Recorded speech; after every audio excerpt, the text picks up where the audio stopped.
पितरों के लिए कंडा जलाकर गाय का गोबर जो सूखा हुआ होता है, कंडा, अलोना, गोबरी, उसको जलाकर लोग पितरों के लिए घी शक्कर छोड़ते हैं, धूप छोड़ते हैं। इस धूप की महत्वता क्या है? इस धूप को अगर घी छोड़ी जा रही है, शक्कर छोड़ी जा रही है, घी शक्कर अगर दिया जा रहा है अपने पूर्वजों के लिए, अपने पितरों के लिए, तो क्या हमारे पूर्वज, हमारे पितर वो घी शक्कर लेते हैं? हम जो गुड़ छोड़ते हैं, घी छोड़ते हैं, शक्कर छोड़ते हैं, क्या लेते हैं? जरा अच्छे से सुनना। गाय का कंडा, कंडा जानते हो? छत्तीसगढ़ में कंडा ही बोलते हैं कि गोबरी बोलते हैं?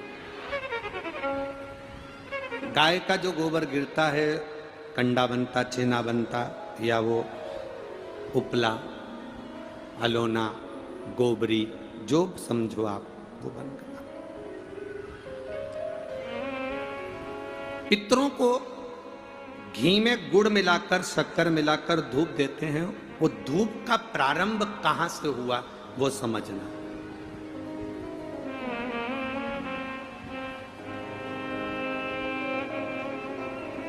असमंज ने वशिष्ठ बाबा से कहा, मेरे भाई नहीं मिल रहा। वशिष्ठ ऋषि ने कहा, रुको। अपने शिष्य से कहा, नंदनी गाय का जो गोबर का कंडा बना है, छेना बना है, उसको लेकर अलोना, गोबरी, उसको लाओ। कंडे को लाया गया।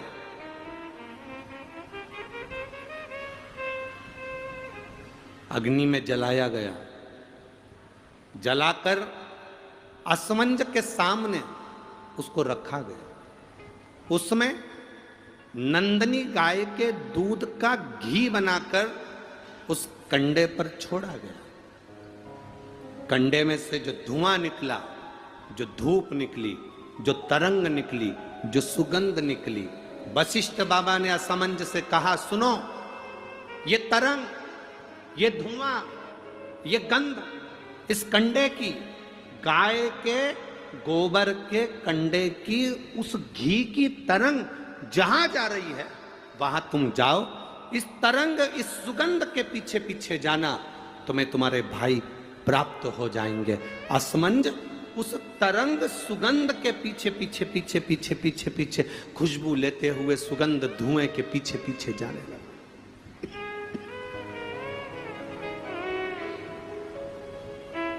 जाते जाते जाते जाते कपिल मुनि के आश्रम में असमंज पहुंच गए।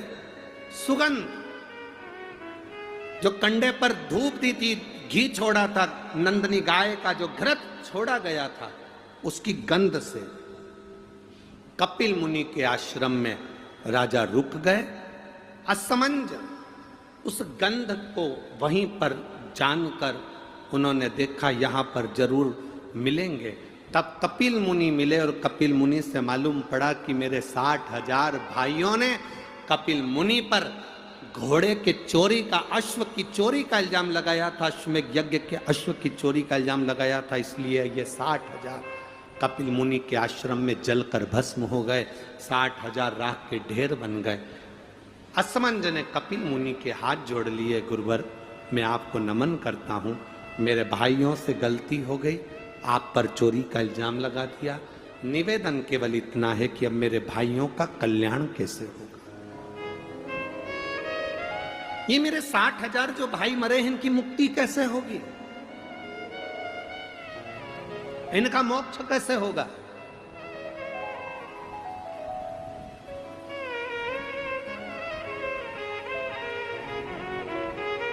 कपिल मुनि ने कहा,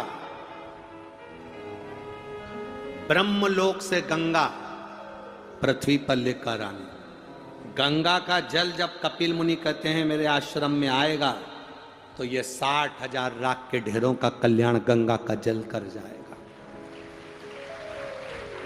ये गंगा का जल 60,000 राख के ढेर का उद्धार कर जाएगा। गंगा का जल लाना चाहिए। आसमंज, गंगा जी लाने में समय लगेगा, पहले तुम तुम्हारा घोड़ा लेकर जाओ